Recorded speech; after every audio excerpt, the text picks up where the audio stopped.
Now we're ready. Okay. Yeah, okay. It is submitting to Dr. Alvena Shahid. She is from Pakistan,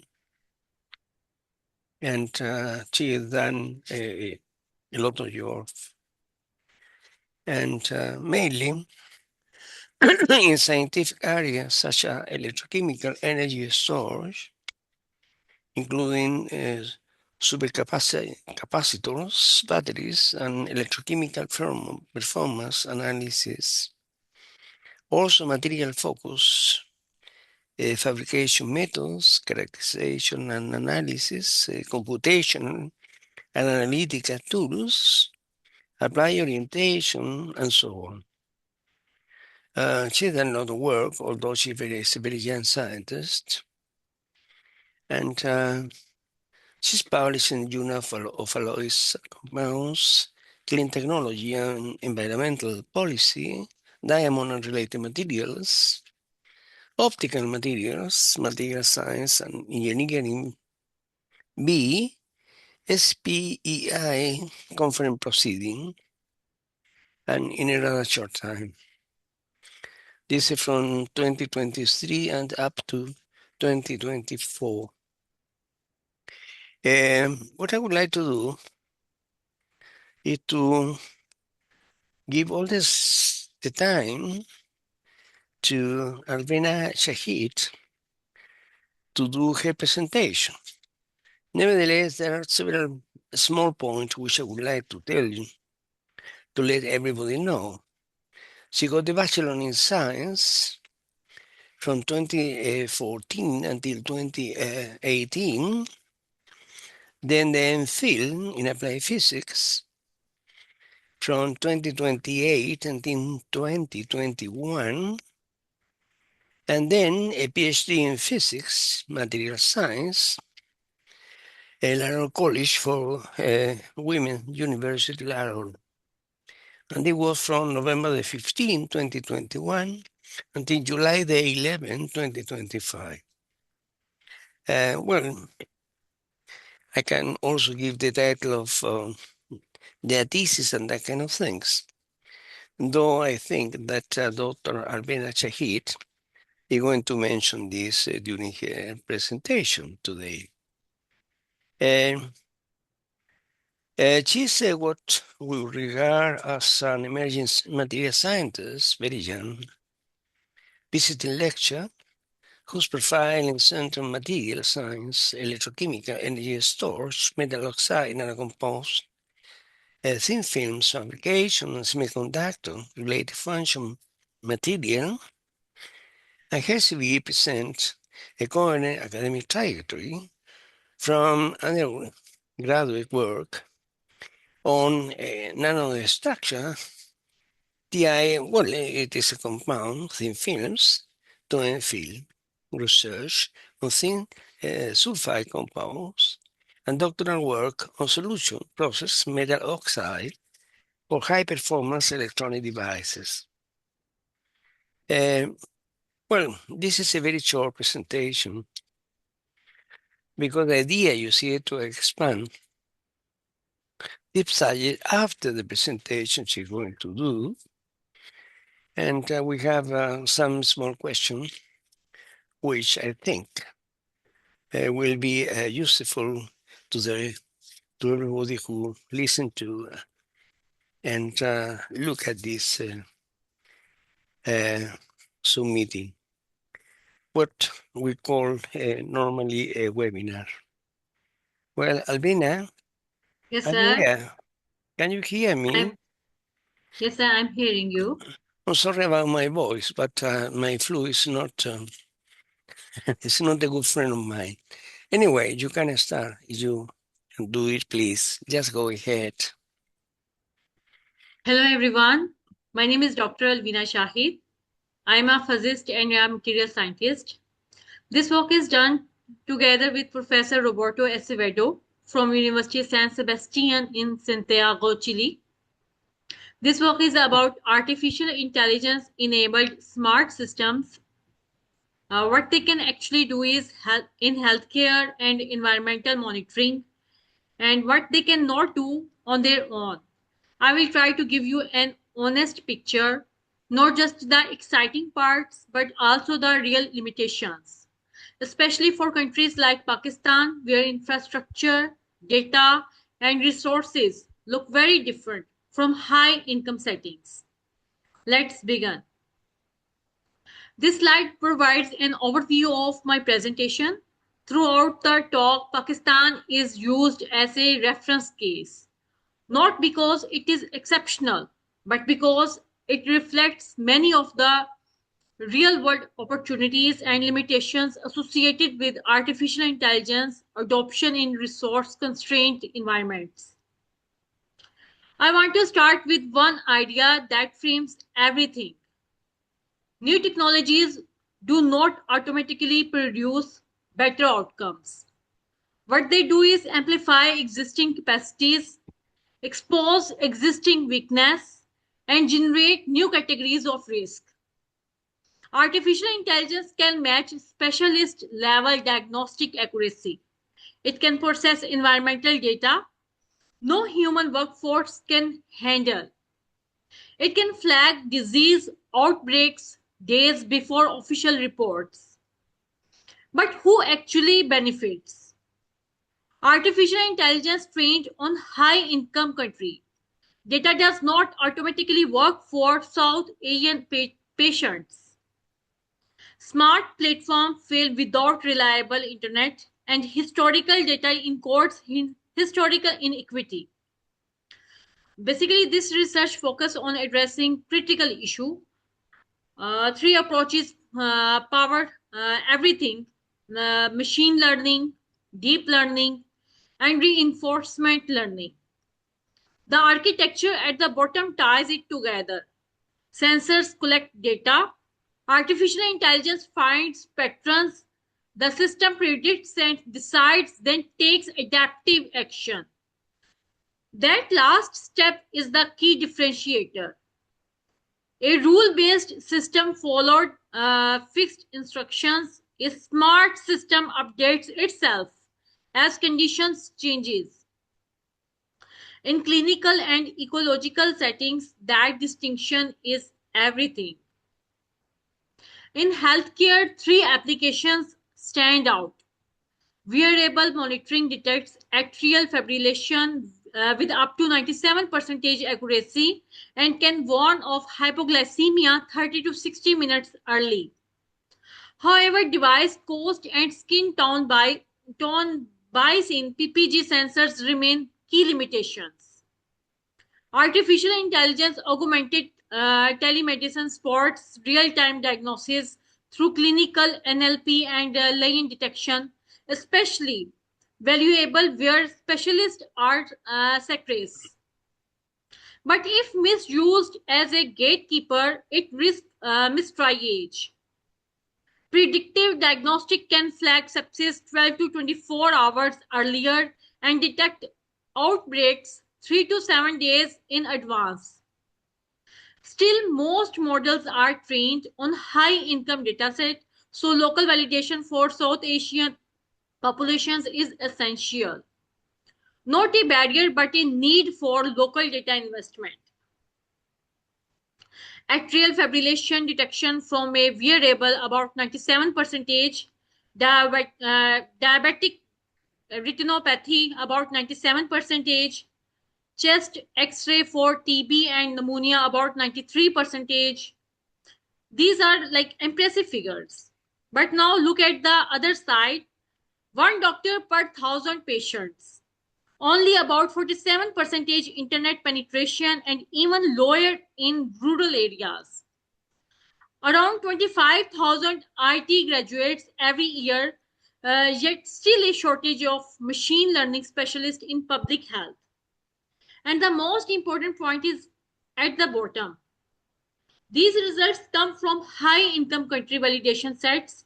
They don't automatically transfer to South Asian or sub-Saharan populations. And that's not a reason to slow down. It's actually a reason to invest more in local data and local research. Briefly on environment, Lahore's annual PM 2.5 exposure in 2023 was 87 micrograms per cubic meter. The WHO guideline is 5, and artificial intelligence enabled low cost sensor networks can monitor this is in real time. Smart cities artificial intelligence offers estimated gains of 20% in travel time, 25% in water waste, 30% in emergency response. These are modeled estimates, but based on real developments, based and direction is consistent. So we can see 6 dimensions. Let me move thoroughly them quickly. Technical infrastructure, about 47% internet frequent power cuts, and its solution is edge artificial intelligence, offline first systems, solar powered sensors.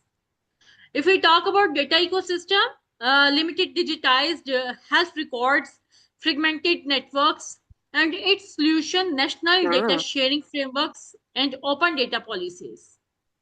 And for institutional capacity, about 25% thousand IT graduates a year, but a shortage of machine learning specialists in public health. So the targeted skills investment is needed. PDPA 2023 is in place, but artificial intelligence specific regulations is still early. A dedicated regulatory agency with mandatory bias audits is the next step. So large urban rural gap, low artificial intelligence literacy among clinical staff, continuing education and community health worker training are the practical responses. Wearable are unaffordable for most, so government should, and open source model libraries are the levers available. Basically, none of these are easy, but naming them clearly is the first step to addressing them. Pakistan's current scores sit between 1.5 and 2.2 out of 5. Developed economies average 4 to 4.5. The gaps are clear. About 47% internet penetration with frequent power cuts, limited digitized health records, a shortage of machine learning specialists in public sector, weak artificial intelligence specific regulation, low artificial intelligence literacy among clinical staff, and wearable unaffordable for most citizens. So the priority actions are equally clear. Edge artificial intelligence and offline first architectures, national data sharing frameworks, public sector artificial intelligence fellowships, and government procurement of open source tools required. So we can see real opportunities on the left and real risk on the right side. Starting with opportunities, artificial intelligence can extend the healthcare workforce without adding additional doctors. It can give smallholder farmers access to insights that were previously limited to large commercial operations. In education, adaptive learning systems are showing modest but real improvements in learning outcomes. And more broadly, artificial intelligence driven efficiency can enable meaningful catch up growth if the right conditions for adoption are in place. Now, the risk, artificial intelligence can also compress the very competitive advantages that developing countries have historically relied on. Automation of low skill tasks reduce the labor cost edge that supported manufacturing led growth in East Asia, and importantly, the benefit of artificial intelligence do not distribute themselves. Technologies deployed in well-funded urban hospitals, basically they do not automatically reach rural areas. Without active intervention, these gaps can persist for decades. So what actually changes the outcome? Open source ecosystem, locally trained models, affordable hardware, and strong community digital literacy. All of these are feasible, but they depend on deliberate policy choice and sustained political will. Three clusters of challenges: algorithmic bias, data privacy, and infrastructure limitations. These issues are not unique to Pakistan, but they are scientifically more acute in our context. At the same time, the resources required to address them, whether technical, financial, or institutional, are far more constrained. For technologies worth watching, foundation models basically fine tune on the few thousand local X-rays, not a million. The data barrier drops significantly. So, edge artificial intelligence runs offline on devices critical where connectivity is unreliable. Explainable artificial intelligence: if a clinician or cannot understand why artificial intelligence made a recommendation, they will not trust it. So explainably, like, it is not a feature, it is a requirement. Satellite sensing land, water, crops, air quality at a scale no ground network can match. So the opportunity is to combine all four and leapfrog infrastructure gaps entirely. Three things I want you to leave with. Firstly, artificial intelligence enabled systems can genuinely improve outcomes. The evidence is credible. It would be dishonest to overstate it and equally dishonest to dismiss it. Secondly, developing countries need active participation, not passive adoption. For Pakistan, the priority is shaping how artificial intelligence systems are designed, trained, and governed for the local relevance, not simply buying foreign built platforms. And lastly, the most important three things: not no algorithmic can substitute for local data infrastructure, human capacity to evaluate artificial intelligence tools, and governance frameworks that protect communities. Artificial intelligence will not advance development goals on its own. It never was going to. What it can do is make some investment more productive and some hard trade offs somewhere easier to navigate. Thank you very much for your attention. I am sincerely grateful to Professor Roberto Acevedo for his guidance and collaboration. Thank you very much, sir. Thanks to you, Alvena. Now I have some question which I would like to put forward to you. Yes, sir. Now, um, what is the main focus of Dr. Alvena Shahid work? In other words, of your work? Sir, basically, my work focus on artificial intelligence enabled smart system in healthcare and environmental monitoring, addressing both their potential benefits and limitations, particularly in resource constrained environments like Pakistan. You're right. Now, why is Pakistan used as a reference case in the research?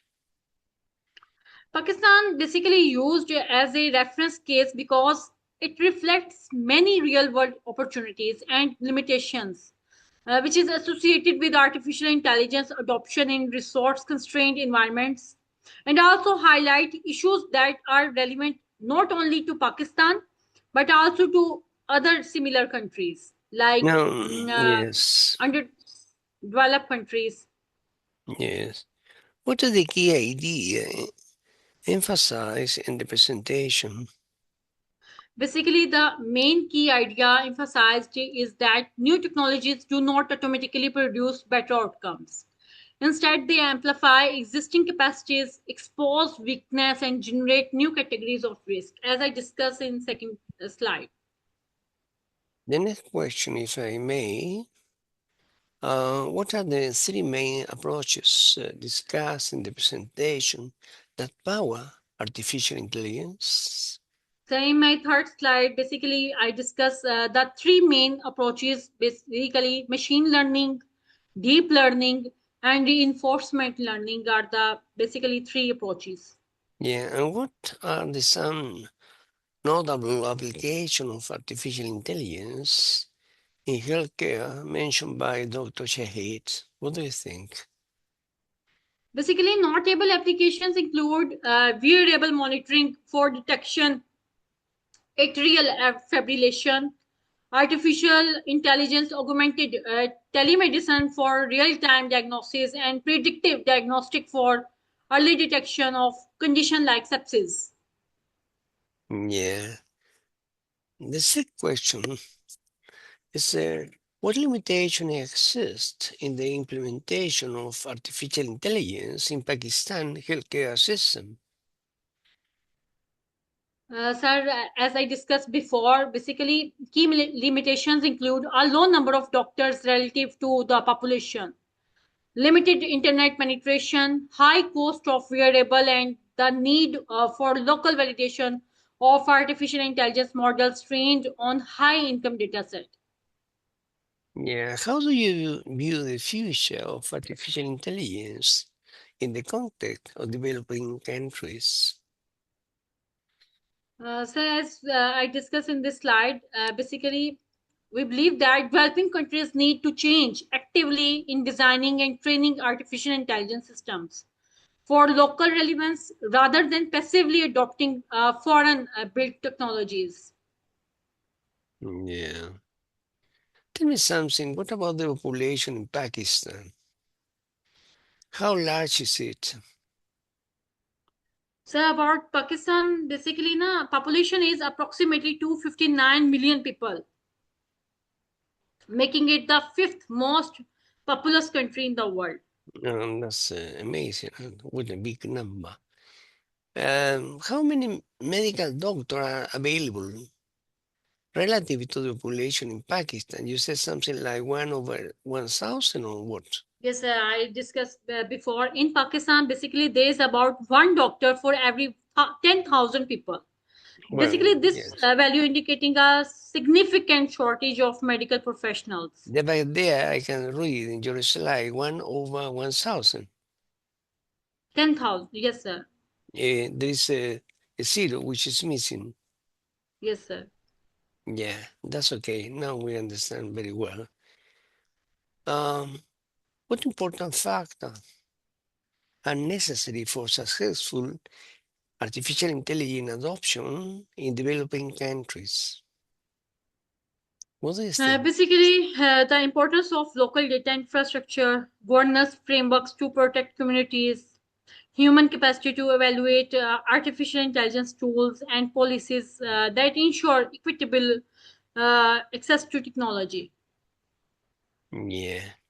Well, there is quite a lot of question to put forward to you, but I think I'm going to leave you some time if you want to speak more about your presentation and the implication and the possible uh, application of this technology in both areas. You have mainly been concentrated in healthcare, but we need something else. Say, for instance, So if you have a watch, it is called basically, yes, sir. it is called in Western society a smartwatch. You can see the many things, stress, for instance, um, some exercise, music, messages, and so many other.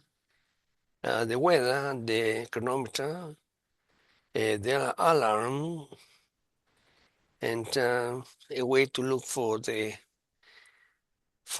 mobile, the how long sleep, you have sleep, the SpO2, and the frequency, the number of pulsation per minute for your heart rate.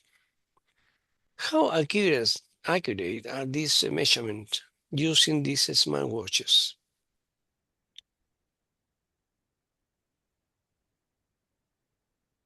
Sir, basically, I can't understand what you are saying. You cannot get the question. Well, the question is very simple. I have a smartwatch with me, okay? And one of the things I have here as an application is SpO2, which is called saturation, which is a very important cardiac frequency.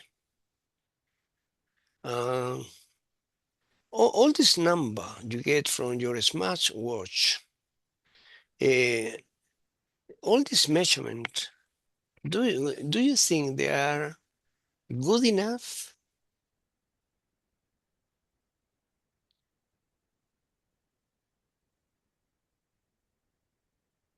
So if you are talking about SpO2, Yes. basically SpO2 is considered like it. The normal range of SpO2 basically it falls between 95 percentage and 100 percentage. So reading below 90 percentage can indicate a need for medical interventions, as we suggest before. Basically, uh, less than 95 percentage, it's insufficient oxygen levels in blood.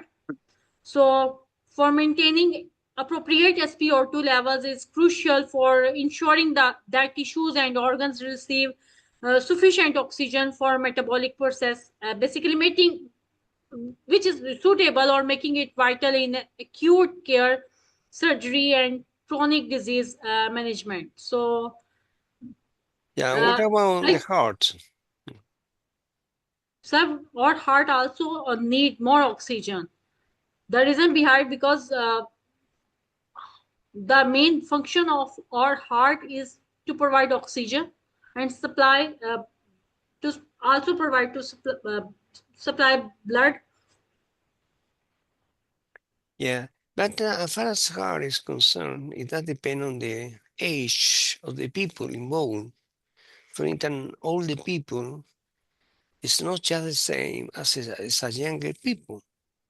This is what I have seen in all these watches, really. Now, is that true? Is there anything which support what I have already said? Sir, for older people,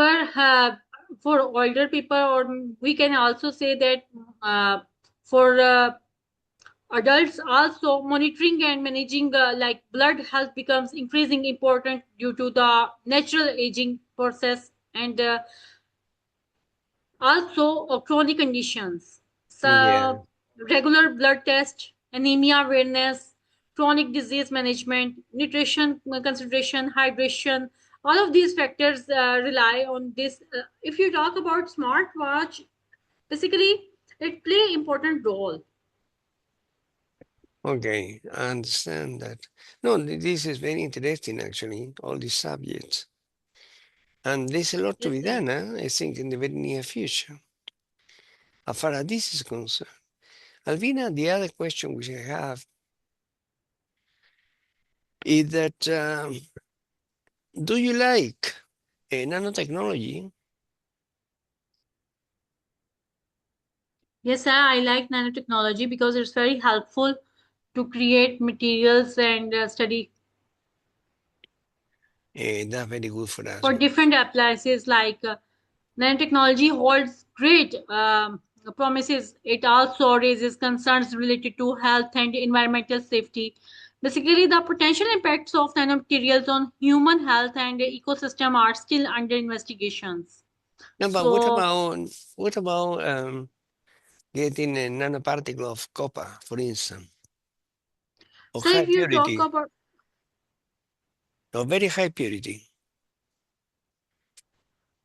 Can you try that? so uh, I use praseodymium copper oxide material in my research. So, pure copper oxide during fabrication of this material, I also studied that high purity copper, often defined as copper with the purity level about 99 percentage or 99.9 percentage or above, basically possess several important properties and applications, which is also making it a valuable material in various industries That like sounds excellent. Yes, Basically, in excellent electrical conductivity due to their have property like thermal conductivity, corrosion resistance, ductility, and malleability. Also, this type of material have a lots of applications like electronics, telecommunication, aerospace and defense, renewable energy. Basically, my focus was more important on renewable energy. Like also, copper material is very suitable for nanotechnology and high purity copper specifically. Basically, their unique properties can enhance performance in electronics and other fields. But uh, every material have some challenges.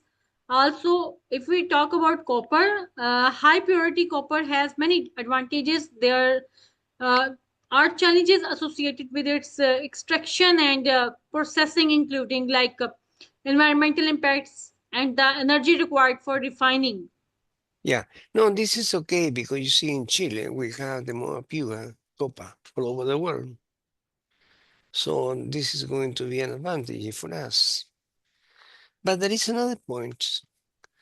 How much are you aware of getting rare air from the tailings in the mining sector? Have you ever tried that before? Sir, in academia, we use refined material. Basically, some companies provide 99.9 percentage pure material for researching. Uh, we also studied like Chile is the world's largest copper producer, and its mining industry is the significant contributor to the country's economy. Yeah, this is But very good. This uh, is very good, really. This is very important for us. yes, sir. Well, my dear friend, I hope to see you in Chile soon. And I'm we need glad to. here your expertise. And well, we are doing the best we can. It have been taking a bit long, but the bureaucracy and that kind of things in every single country different from one country to the other. And I hope that in the very near future we are going to have a very strong research center in Chile, based upon a nanoparticle of copper and other elements, rare air, which are very important. And I have other plans as well to work with nanocarbon of graphene and that kind of things. Nanocarbon tubes. Yes, Yes, nanocarbon tubes, graphene, yes, carbon-based material. yes. And also we are thinking very seriously about this battery of lithium and sodium. So in other words, we have more work than the life we have left. But we have to do our best, I think. Well, anyway, if you want to ask me anything, please just go ahead. I'm very glad I will work with you, specifically collaboration work with Professor Roberto Acevedo is great opportunity for me, specifically a young scientist, because collaboration plays very important role to progress. Yes, well, in any case, I hope that you will be in Chile soon. Well, my dear friend, it has been a real pleasure to listen to you very carefully. And please pass on to your family and beloved people all my fond regard and very big wishes. And I hope that we will be successful for the publication and concern. I don't have any. Do you have any further idea about the article submitted? Yes, sir. It's under review. Yes. Still under review. Soon we will get a positive news from the journal, and it will publish It will be after a published. small revision. After a small revision, hopefully. I have another point which I want to share with you now. Well, people will have to understand that the kind of interview we are doing at the moment is different. We are different in a different world. We have to change. Everybody has to change. And this is like a lecture. Yes, You are sir. lecturing us, and I'm lecturing you, and so many others. My friend, uh, the situation at the moment, as you know, from the economical point of view, is very, very tough. It's not very tight, as we would say in England. But there is always, a tunnel, and at the end of the tunnel, the light. And I think in our case, the tunnel is very, very short. So we will see the light very, very, very soon. So just cheer up, and we're going to do very, very well. The chapter of the book is going to be available. I think I did not say that to you in about 2 months' times, 1 or 2 months' time. I'm not pretty sure, but I think that's going to be. And introducers who organize this from Turkey, they are doing a very nice work. And therefore, we have another conference which is coming soon. And I want you to share some abstract for another. It's also another chapter of another book, right? I Okay, think sir. you will be interested. And I know you are very interested. And also, I have an article which I have been reading, and I want you to check it, the article, and see if we can improve that. The article is quite good, but you see, sometimes reviewers think that we should do everything in the world, and that's okay. I don't care about that. I'm also a reviewer. You are also a reviewer as well. Yes, sir. But I'm very polite to people, you see. In the first Yes, sir. place, I reply almost immediately. Secondly, I say to when there are some wicked point in the article, I say, please do this, do that. And I do emphasize to the editor, don't you ever reject the kind of article because there is a lot of work done already. So let these people do the job and do all the modification they need to do. And so Okay, far it sir. has been very successful because editorial, my dear friend, they have to change as well. Yes, You sir. know that now you submit a publication, and it may take 2 or 3 months before you get the reviewers. So it's taking a long time. Why? It's because this editorial, they don't pay. And perhaps the people are getting a bit anxious because the cost of publishing is very, very high. So there, I think we're going to get the balance soon because editorial are clever and they know that if they want very good article, that's okay. Yes, But sir. we all need to change. Do you agree on that? Yes, sir. I will agree because I'm, you know very well, I'm I uh, early career scientist. I really want to work hard and do some work for scientific community. Yeah. In any case, my dear friend, I'm going to send you an article I have, and please read it carefully Yes, sir. because it's based upon our methods, mathematical methods, and our method are compared with the result of artificial intelligence. So there is a very strong connection between the two. Perhaps we can improve that as well. And that would Yes, be sir. absolutely wonderful.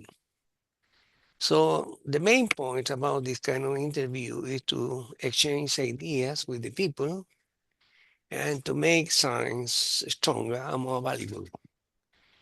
Well, my dear friend, it has been a real pleasure. We're going to be in close touch as usual. And once again, my regard to everybody and all my love and affection to you all. Take care and my best regard to everybody in Pakistan and everywhere. Bye, and thank you very Thank much you very much, indeed. sir. Bye bye.